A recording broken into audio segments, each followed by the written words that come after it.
Hi friends, welcome to Healthy Cooking Channel. இந்த வீடியோல நம்ம இன்னைக்கு சுவையான மஞ்சள் பூசணிக்காய் பொரியல் எப்படி செய்யலாம்னு பார்க்கலாம். ஏற்கனவே நம்ம சேனல்ல மஞ்சள் பூசணி பயன்படுத்தி அல்வா எப்படி செய்யலாம்ன்ற வீடியோ போட்டுருக்கோம். அதோட லிங்க் நான் கார்ட்ல கொடுக்குறேன். தேவைப்படுறவங்க யூஸ் பண்ணிக்கோங்க फ्रेंड्स. இப்போ வாங்க எப்படி பொரியல் செய்யலாம்னு பார்க்கலாம். கடாயில 1 டீஸ்பூன் அளவுக்கு எண்ணெய் விட்டுக்கோங்க. எண்ணெய் சூடானதுக்கு அப்புறமா 1/4 டீஸ்பூன் கடுகு. கடுகு வெடித்ததுக்கு அப்புறமா மீடியம் சைஸ் பெரிய வெங்காயம் ஒன்னு சேர்த்துக்கோங்க. கூடவே 2 கொத்து கருவேப்பிலை.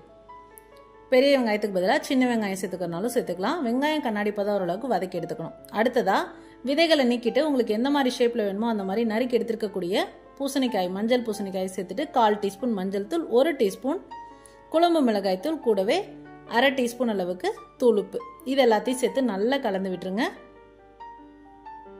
கலந்து விட்டுட்டு மூடி போட்டு வேக வச்சுக்கலாம். சிம்ல வச்சுக்கோங்க, இல்லாட்டி அடி பிடிச்சுக்கும். தண்ணி எதுவும் தெளிக்க வேண்டாம், அதுவே தண்ணி விட்டு நல்லா சாஃப்டா குக் ஆகி வரும். தண்ணி தெளிச்சிங்க அப்படின்னா ரொம்ப காயெல்லாம் உடஞ்சு போயிடும், பதம் மாறி போயிடும். இடையில இடையில கலந்து விட்டுக்கோங்க.